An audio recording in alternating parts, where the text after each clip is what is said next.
In the world of coin collecting, some pieces are more than just currency. They are small, metal discs that carry the weight of history. They tell stories of nations, of significant moments, and of artistic expression. For New Zealand, one coin stands above many others in this regard. This is the story of the 1935 Waitangi crown, a numismatic gem that captures a pivotal moment in the nation's journey. It is not just rare and valuable, it is a powerful symbol of identity and history. This coin represents a bridge between two cultures and a young country finding its place in the world. Its creation was a deliberate act to commemorate a foundational event in New Zealand's past. The story of the Waitangi crown begins in the 1930s. New Zealand was a young dominion within the British Empire, still shaping its own distinct identity.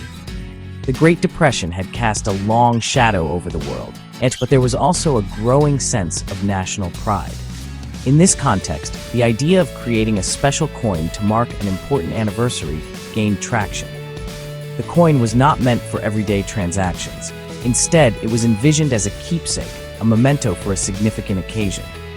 This decision to create a commemorative piece rather than standard circulating currency set the stage for something truly special and destined for historical importance from its very conception.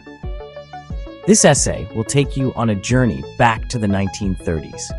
We will explore why the 1935 Waitangi crown was created and what it was meant to represent. We will look at the careful planning and the people involved in bringing it to life. We will also dive into the beautiful and symbolic design that makes this coin so unique and visually compelling. The artist, Percy Metcalfe, was tasked with a great responsibility: to capture the spirit of an agreement between Maori and the British Crown. His work resulted in one of the most celebrated designs in the history of Commonwealth coinage, a testament to his skill and understanding of the brief.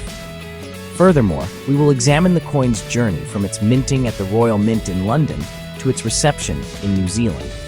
We will discuss its rarity and why it quickly became a sought-after item for collectors.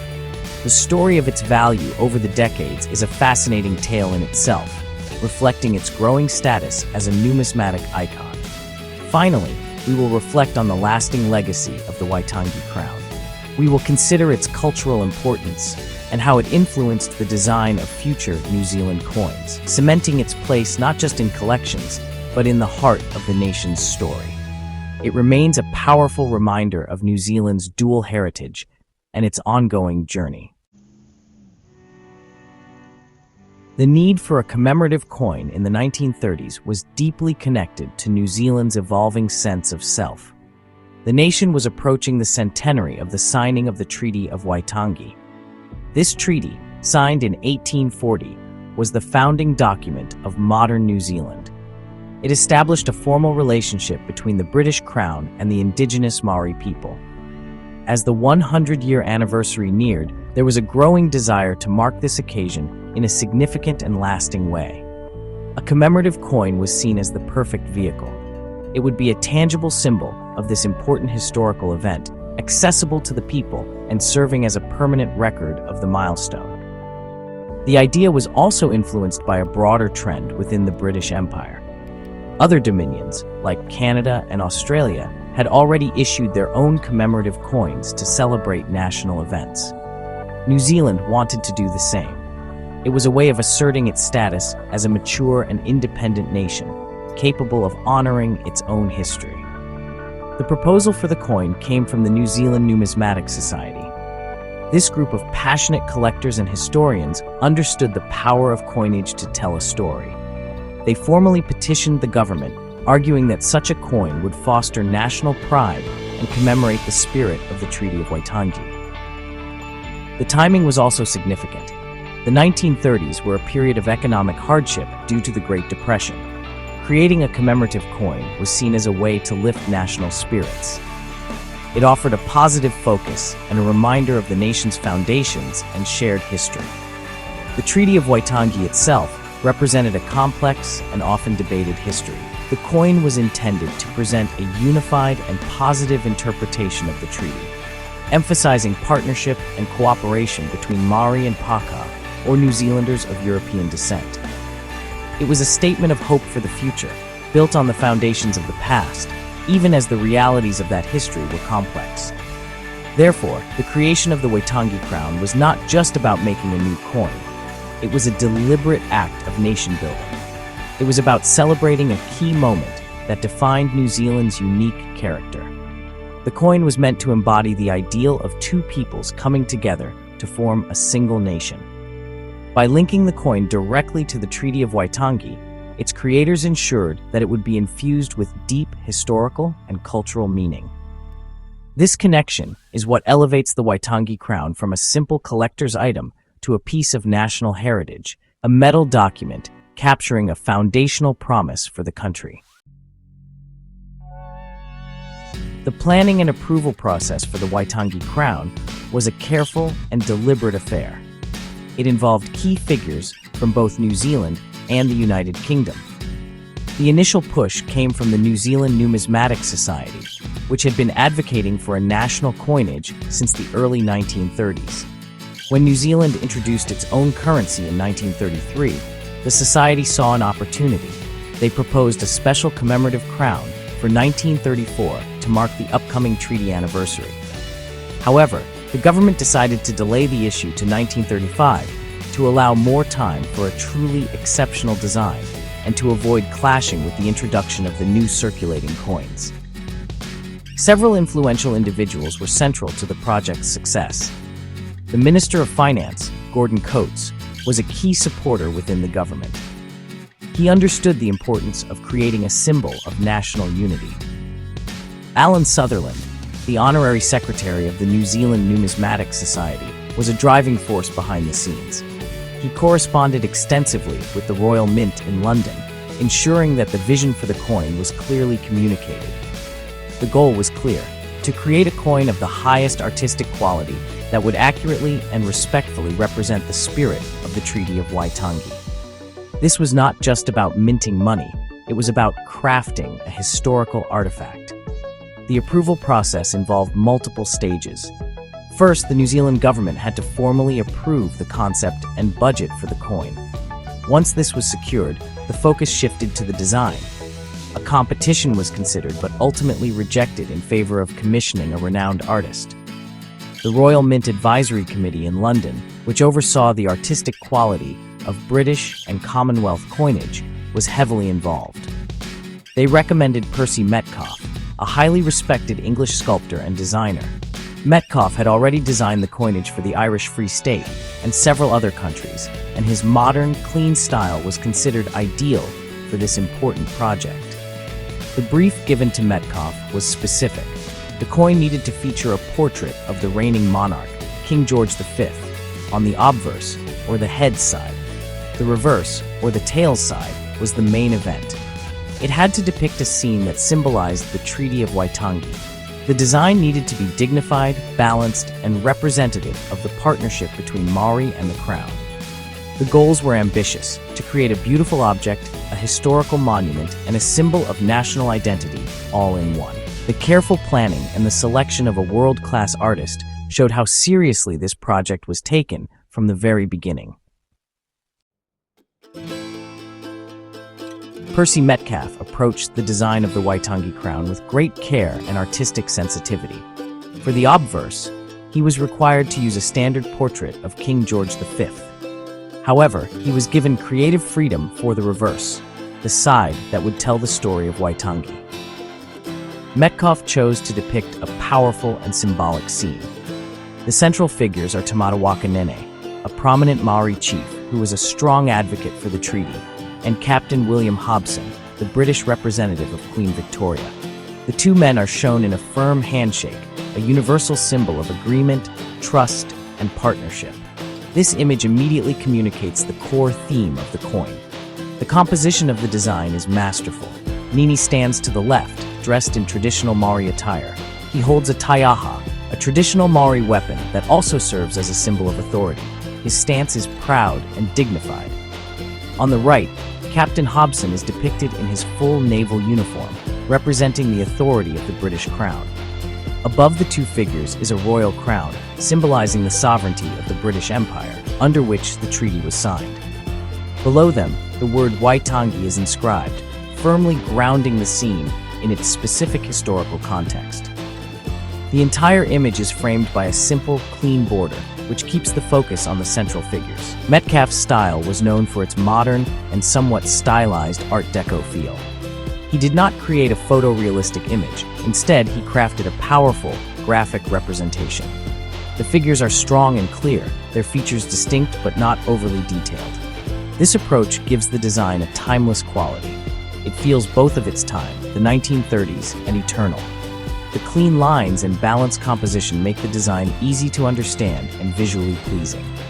Metcalfe successfully translated a complex historical event into a simple, elegant, and powerful visual statement that could be understood by everyone, regardless of their knowledge of the specific details of the treaty signing. The selection of Tamati Wakanene was a significant choice.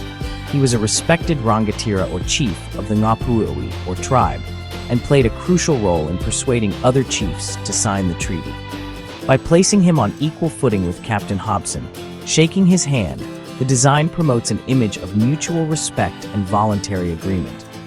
It presents the treaty not as a conquest, but as a partnership entered into by two leaders. This artistic choice was fundamental to the coin's purpose as a symbol of unity. Percy Metcalfe's design was more than just an illustration. It was a carefully constructed piece of visual diplomacy for a young nation. Every element of Percy Metcalfe's design for the Waitangi crown is rich with symbolism.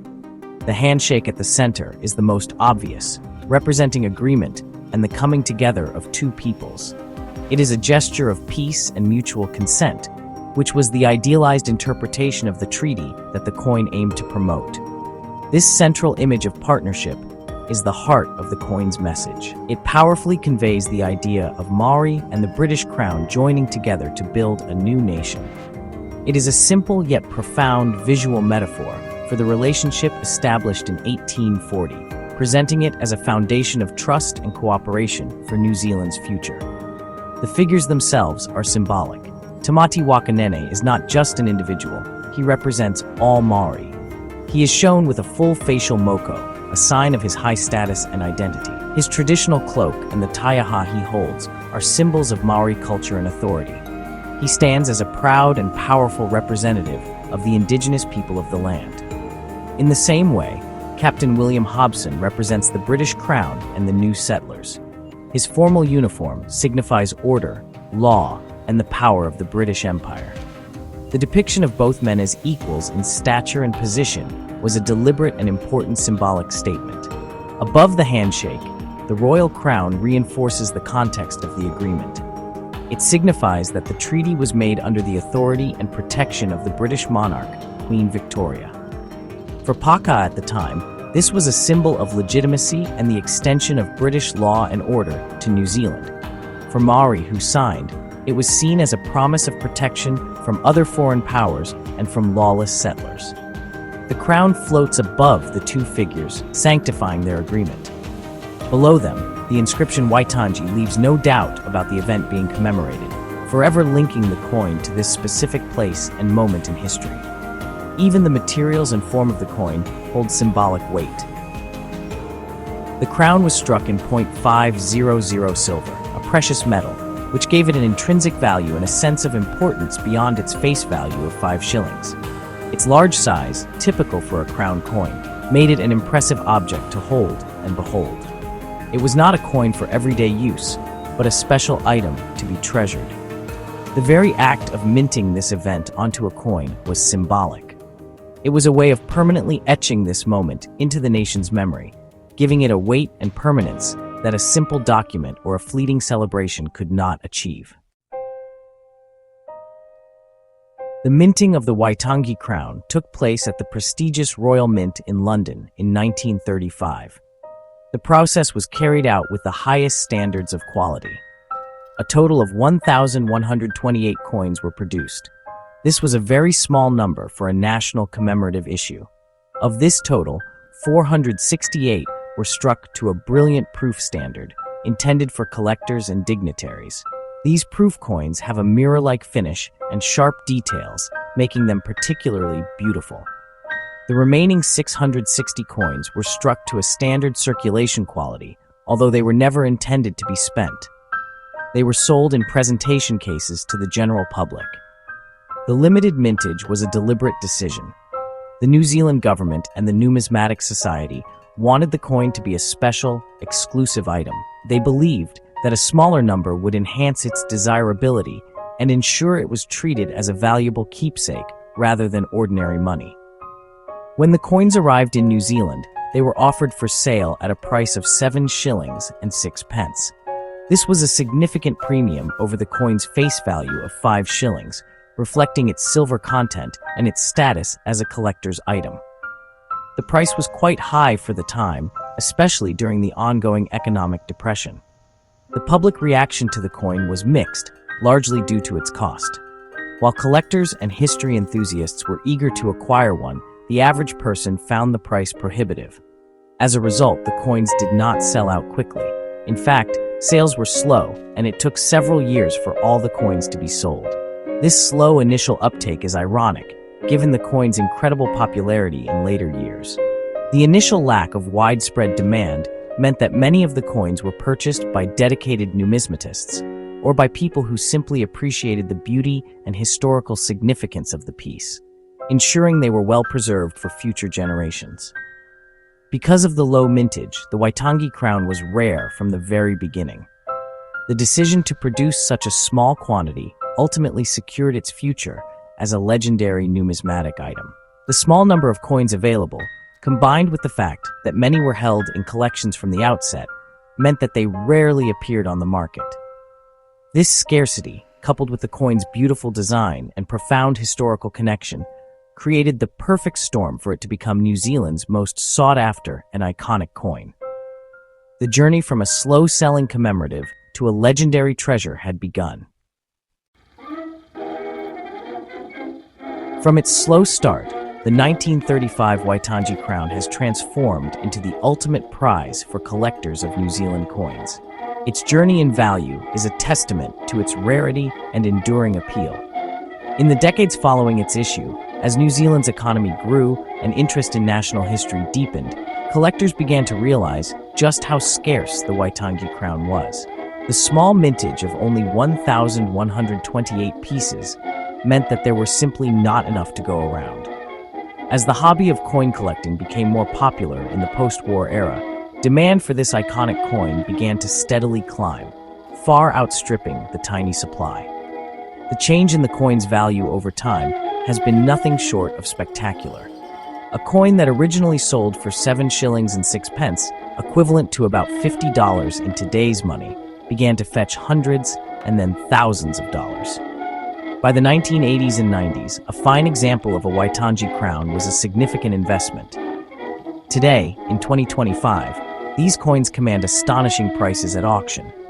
A standard issue coin in good condition can sell for tens of thousands of dollars. The even rarer proof versions, with their perfect mirrored finish, can fetch well over $100,000, making them one of the most valuable coins in the entire Commonwealth series. Several factors contribute to its high value among collectors. Rarity is the most important one. With so few ever made, the competition to own one is fierce. Condition is also critical. Coins that have been carefully preserved, with no scratches or wear, are worth far more than those that are damaged. The distinction between the standard issue and the proof issue is also a major value driver, with the 468 proof coins being the most desirable of all. Finally, provenance, the history of who has owned the coin, can add to its value, especially if it was once part of a famous collection. For collectors, owning a Waitangi crown is more than just a financial investment. It is about owning a piece of New Zealand's history. It is considered the king of New Zealand coins, a cornerstone piece that every serious collector aspires to acquire. Its beautiful design and the story it tells add an emotional and historical value that cannot be measured in dollars alone. The coin's significance transcends its metallic worth. It represents the pinnacle of New Zealand numismatics. Its rising value is simply a reflection of its growing status as a cultural and historical icon, a tangible link to the founding of the nation. The historical importance of the 1935 Waitangi crown extends far beyond the world of coin collecting. It stands as a powerful public statement about national identity made at a crucial time in New Zealand's history. By choosing to commemorate the Treaty of Waitangi, the government and the Numismatic Society placed this document at the center of the national story. The coin's design, emphasizing partnership and mutual respect, promoted a positive and unifying narrative of the nation's origins. For many decades, this coin was one of the most visible and widely recognized representations of the treaty, helping to shape public understanding of its significance in a simple, accessible way. The Waitangi crown also had a profound influence on the future of New Zealand's coinage. It was the country's first ever commemorative coin, and its success set a precedent. It showed that coins could be used not just for commerce, but also to celebrate history, culture, and national achievements. After the Waitangi crown, New Zealand went on to issue other commemorative crowns and dollars to mark events such as royal visits and other significant anniversaries. The high artistic standard set by Percy Metcalfe's design also raised the bar for future coin artists. It demonstrated that a coin could be a work of art in its own right. The legacy of the design itself can be seen in later numismatic issues. The theme of partnership between Maori and Pākehā has reappeared on New Zealand coins and banknotes over the years. The Waitangi crown was a trailblazer in its attempt to represent New Zealand's dual cultural heritage on its currency. While the interpretation of the treaty has become more complex and contested over time, the coin's original intent, to symbolize unity, remains a powerful ideal. It serves as a historical snapshot of how the nation saw itself in the 1930s as a bicultural partnership under the British Crown, a foundational concept that continues to be debated and redefined. Today, the Waitangi crown is an object of immense cultural pride. It is frequently featured in books, documentaries, and museum exhibitions about New Zealand's history. It serves as a tangible link to the past and a conversation starter about the Treaty of Waitangi and its meaning today. The coin's enduring legacy is its ability to encapsulate a complex and important moment in a single, beautiful object. It reminds New Zealanders of their unique origins and the ongoing journey of the relationship between Maori and the Crown. It is a small piece of silver that carries the weight of a nation's history and aspirations.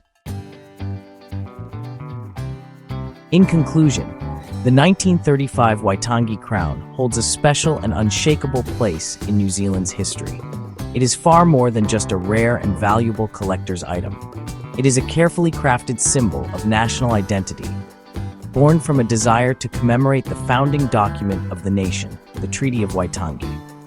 Created during a period of economic difficulty, it was intended to be a source of national pride and a statement of unity.